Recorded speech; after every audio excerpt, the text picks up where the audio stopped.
आज चाहिँ मैले भुटेको चिउरालाई चटपटे बनाएर खाएको छु। म हजुरहरूलाई यसको रेसिपी सेयर गर्न जाँदैछु।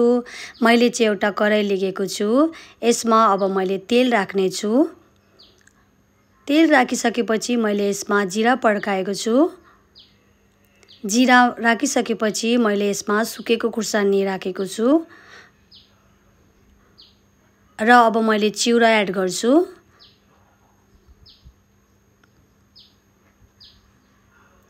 चिउरा राखिसकेपछि अब म यसलाई भुट्न जाँदैछु।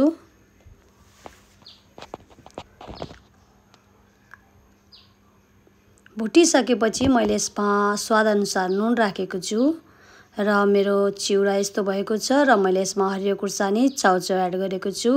चाउचाउमा रहेको मसला, सुकेको खुर्सानीको धुलो, जिराको धुलो र चाट मसला राखेर नुन राखेको छु र मैले यसमा कागती राखेर टोमेटो सस पनि राखेर मैले यसलाई राम्रोसँग मिक्स गर्छु।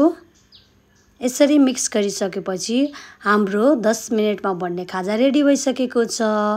हेर्नुस् त, हजुरहरूले पनि ट्राई गर्न सक्नुहुन्छ। Thank you for watching.